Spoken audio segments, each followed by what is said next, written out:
Bueno, vamos a tratar de contestar la pregunta, bueno, ¿qué pasa después de la elección? Para lo cual, volvamos unas semanas atrás. Sí. Lo habíamos dicho acá cuando empezó a subir el tipo de cambio, cuando empezó a subir el dólar, y nosotros decíamos, bueno, objetivamente los datos parecían no justificar que aumentara el dólar. De hecho, el dólar venía atrasado, nosotros mostramos cómo había evolucionado en relación a la inflación, y claramente iba por debajo de la inflación. Y lo decíamos esto porque había mucha oferta de dólares, porque entraban dólares financieros para ser colocados en pesos, con una tasa de interés muy alta, porque a su vez el déficit del sector público, cuando se financia con deuda externa, hay que vender esos dólares. O sea, por el lado de la oferta, decíamos, el mercado está sobreofertado. ¿Y qué es lo que ocurrió que empezó a subir el tipo de cambio? Bueno, hubo alguna retención que no liquidaban sus divisas los exportadores. Muchos grandes inversores que tenían su posición en moneda doméstica desarmaron su posición y se pasaron a dólares, y eso generó ese aumento. El Banco Central decía, nosotros no intervenimos en el mercado cambiario porque el dólar, el precio lo fija el mercado. Y nosotros dijimos en aquella oportunidad que más allá de ese discurso debía haber un precio al cual el Banco Central entraba a vender. De hecho, dijimos, el Banco Central tiene, y usamos la expresión poder de fuego aquella vez, para disciplinar el mercado. Muchas reservas. Muchas reservas, casi 49.000 millones de dólares de reserva, de manera tal que, digamos, que no debería de problemas. Y además el Central había demostrado que no dudaba mucho a la hora de subir la tasa de interés, que también incide, porque si yo subo mucho la tasa de interés, facilito las operaciones de que entren dólares para colocar en el mercado interno en pesos, y eso hace, obviamente, que aumente la oferta de dólares. Claro. Bueno, todo eso parecía que no era suficiente ante las expectativas que algunos señalaban que el resultado electoral, que muchas encuestas habían previsto de que no iba a ser el que finalmente conocimos en estas elecciones primarias, de manera tal que, bueno, pasaron las primarias, el gobierno tuvo buenas noticias en la elección, porque de hecho en muchas jurisdicciones le fue muy bien, y aún en la que decían que era la madre de todas las batallas, que era la provincia de Buenos Aires, que se decía, yo he visto encuestas que le daban a la expresidenta Fernández más de 7, 8 puntos, a ver, 10. Alfredo, yo posteé la de Artemio López, con el 50% de los votos le daba 40 a 27. Sí. Una barbaridad. Bueno, el hecho es que, bueno, esa elección aparentemente es muy cerrada, es casi... Sí, puede ganar o puede perder. Correcto. El oficialismo. Ahora, no creo que eso signifique... Eso hizo cambiar, digamos, la expectativa. Los que creían de que un resultado negativo para el gobierno iba a significar una crisis o una corrida del mercado cambiario, o una caída de la bolsa, y eso, digamos, se entusiasmaron con que el resultado no fue ese, y ayer hubo, obviamente, se desinfló el tipo de cambio, aumentó la bolsa, hoy seguramente la información va a ser la misma. Pero hay un dato significativo hoy que siempre marca los días martes. Correcto.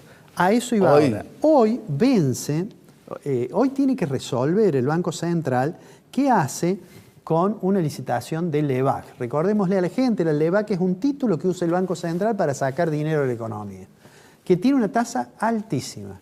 El año pasado, la LEBAC a 35 días, es decir, la tasa de corto de las LEBAC, era lo que se conoce como la tasa de política monetaria. Con eso el Banco Central, digamos, incidía sobre toda la estructura de tasa de interés de la economía. Y en su programa de metas de inflación, donde Central dijo 2017 voy a tener una inflación que va a ir entre el 12 y el 17%, y bueno, voy a digamos, a lograr esa meta subiendo la tasa de interés lo que haga falta. A fines del año pasado, y buscando quizás la posibilidad de poder cambiar más rápidamente, la tasa de la política monetaria dejó de ser la del LEBAC y pasó a ser la del corredor de pase a 7 días. Así es. Pero siguió siendo muy importante la tasa de las LEBAC. ¿Por qué es muy importante? Porque Argentina tiene en circulación, medido en pesos, algo así como 950.000 millones de pesos. De esos 950.000 millones, hoy vencen algo más del 56%, más de 530.000 millones. 530. Eso tiene un impacto fuerte. El Banco Central, creo yo, el Comité de la Política Monetaria, obviamente presidido por Federico Sturzenegger, debe hoy estar más tranquilo. Porque quizás si el resultado hubiera sido otro, si el tipo de cambio estuviese con presiones hacia arriba y demás, bueno, hoy tendrían miedo de que no se renueven las LEVAC, no se pueda hacer eso que técnicamente se llama el rollover, y que se fueran al mercado cambiario. Yo creo que esa amenaza desapareció. La buena noticia esa de los resultados electorales, aunque en realidad no ha sido en sentido estricto una elección, esa va a ser la de octubre, ¿no? Pero digamos que le da, me parece a mí, cierta tranquilidad a la hora de decidir. Cuando el programa salga al aire, nosotros ya va a estar la decisión. ¿Qué es lo que puede ocurrir? Bueno, la tasa del LEVAC 35 días está a 26,5. Yo digo, el gobierno podría pensar inclusive en bajar esa tasa. Por supuesto que es un riesgo, porque si baja mucho la tasa, puede ser que no se renueven, que quede mucho dinero en la economía y que vaya, digamos, por ejemplo, podría ir al mercado cambiario, lo que fuera. Pero yo tengo la impresión, no va a haber un cambio sustancial, me parece, pero además porque el gobierno, y en particular el presidente del Banco Central, Sturzenegger, tiene la idea que con la tasa de interés va a lograr quebrar definitivamente el proceso inflacionario. Si uno mira el relevamiento de expectativas del Banco Central, que lo hemos mostrado en alguna oportunidad aquí, es claro que la expectativa sobre la inflación viene decreciendo. Pero de todos modos todavía es muy alta. Muy alta. Es muy alta. Y además el gobierno debe saber que cuando estamos hablando del mercado cambiario, también vinculado a eso está lo que pasa con los precios. Yo decía los otros días, el gobierno camina por un corredor bastante angosto. De un lado tiene el atraso cambiario, este problema de que el dólar crezca menos que los otros precios de la economía, y eso trae problemas de competitividad cambiaria, trae un conjunto de dificultades de las cuales hemos hablado. Ahora, cuando el gobierno vio que empezaba a subir el tipo de cambio hace algunas semanas, yo creo que lo miró con cierta alegría. Ahora, eso tiene un límite, y el límite es, si de este lado tengo el atraso cambiario, del otro lado tengo el riesgo de pase a precio del aumento del tipo de cambio. Y eso en muchos casos ya aumenta el 15%. Bueno, eso impacta. Bueno, entonces, me parece que esa dificultad. Si a mí me dicen, bueno, cambió algo del viernes a acá, cambiaron las expectativas del mercado, cambiaron, no hay lugar a dudas. Ahora, los problemas de la economía con que nos levantamos hoy a la mañana son los mismos con que nos levantamos el viernes. Más allá de la volatilidad de corto plazo, que es un tema que obviamente... Ahora, Alfredo, el dato significativo aquí es qué va a hacer Macri de acá hasta el 26 de octubre. Yo creo que no va a hacer muchas cosas que no hayamos hayamos visto dicho, ya. Y lo has demostrado acá con cuadros hace 15 días, aproximadamente demostraste con cuadros que hay una recuperación lenta de la economía. ¿Va a apurar esa recuperación? Yo creo que no. ¿No? Yo creo que el gobierno, pienso yo, los responsables de política económica ven el resultado de las elecciones y dicen, bueno, en realidad competimos contra gente que decía que venía un estallido, que estaba todo mal, y bueno, aparentemente los ciudadanos, o la situación económica no es de la gravedad con la cual la planteó la oposición, o los ciudadanos no votan exclusivamente mirando la economía. Claro. Porque lo concreto es que le ha ido razonablemente bien al gobierno.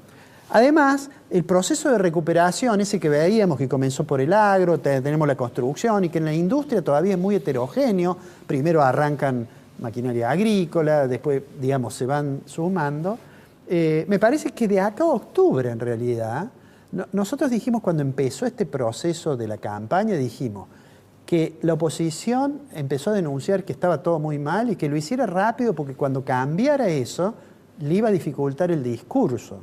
Y a mí me da la impresión que de acá a octubre, salvo situaciones, digamos, que por ahora no se avisoran como probables, en realidad la economía se va a seguir recuperando despacio, porque el gobierno, en realidad, contribuye a que no se recupere más rápido con la política monetaria.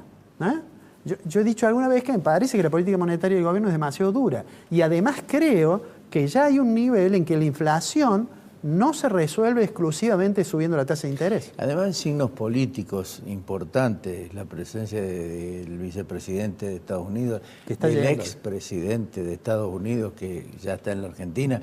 Es decir, digo, esto yo no sé si sirve para empujar un poco más o para euforizar al gobierno y a los inversores. Pero me da la impresión que en materia de política internacional esto no sucedía. No, claro, yo creo que el gobierno esta semana debe estar bastante satisfecho, digamos, con los resultados. Esto no quiere decir que se tenga que quedar tranquilo con eso, porque lo que hemos dicho muchas veces, detrás del problema del tipo de cambio, detrás del problema de que está el tema de la inflación, y la inflación todavía muestra, ahora que tenemos números que son creíbles, claramente se ve que la inflación sigue siendo, digamos, una cuestión bastante difícil de domar, ¿no? Yo ayer había puesto en un tuit, ¿se animará el presidente del Banco Central, desinflado el mercado cambiario, a bajar un poco la tasa de interés? Y alguien me contestó, que es un asesor financiero bastante conocido acá, me dice, no, porque en realidad la inflación core, es decir, la inflación núcleo, todavía sigue siendo muy alta. Entonces, si el gobierno cree que con la política monetaria la va a bajar, vamos a seguir teniendo inflación alta, vamos a seguir teniendo, tasa de interés alta, y eso hace que la recuperación sea más lenta. Alfredito, ¿nos encontramos la semana que viene? Nos vemos el martes que viene. Lo veo por todos los programas de televisión. Bueno, porque los economistas nos aumentan la demanda cuando hay ciertos cambios en la economía.